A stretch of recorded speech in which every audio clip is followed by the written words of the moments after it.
No, Sean, I think that's exactly right. Iran is exceptionally dangerous. And if you look at Soleimani, taking Soleimani out, he was the most dangerous terrorist in the world. The Department of Defense has told us that he was directly responsible for the deaths of at least 603 U.S. servicemen and women.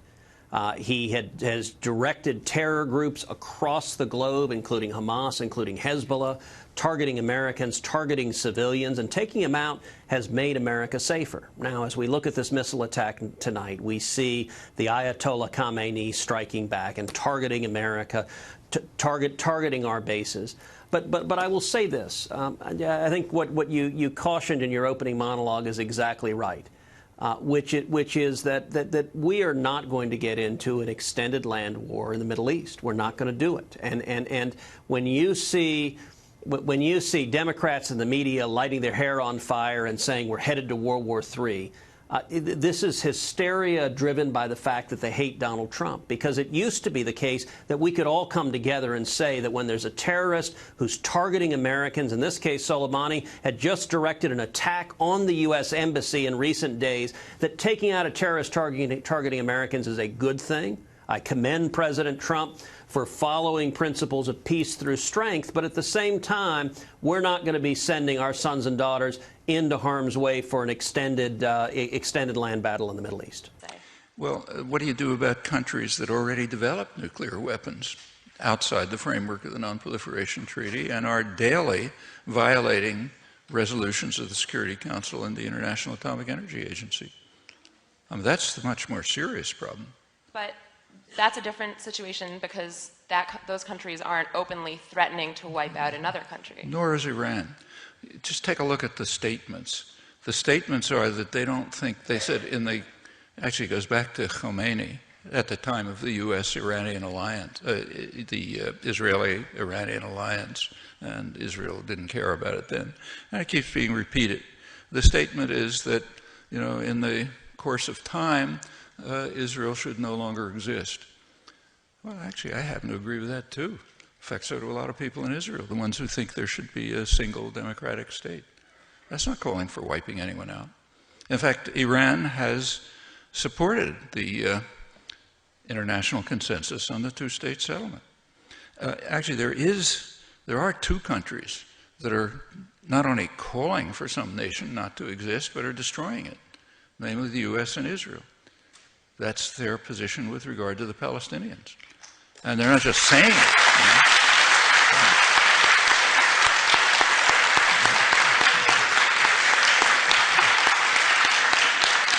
I stress, they're not just saying it, they're doing it day by day.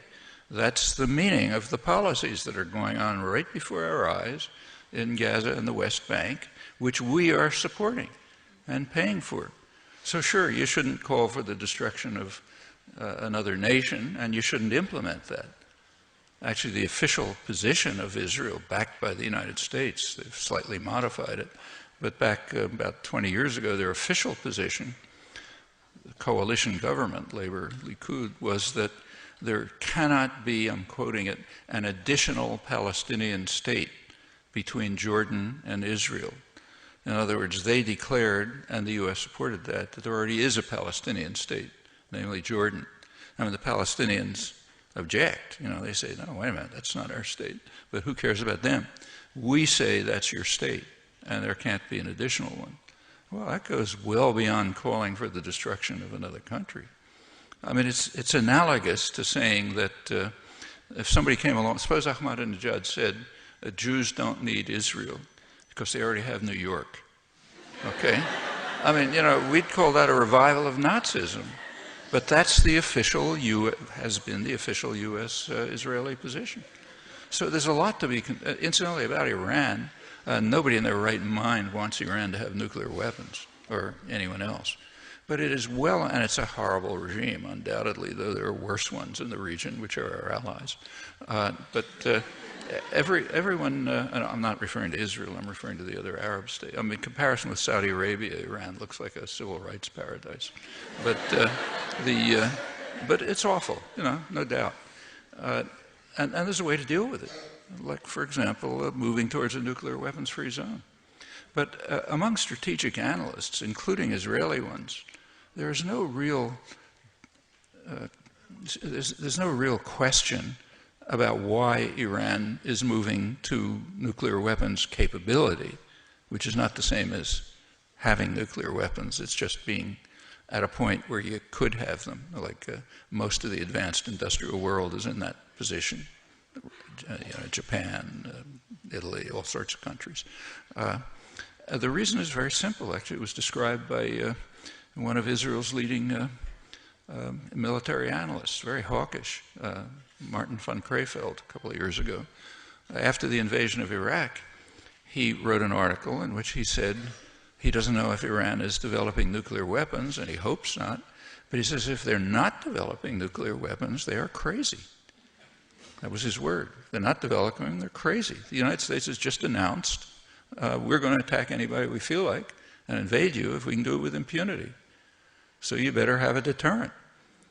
Well, maybe they're developing a deterrent. No serious analyst thinks that they would use nuclear weapons. I mean, if Iran had nuclear weapons and missiles, which nobody sane wants them to have, I mean, if they went as far as even loading a missile, the country would be vaporized, instantly, even if there was any suspicion of it.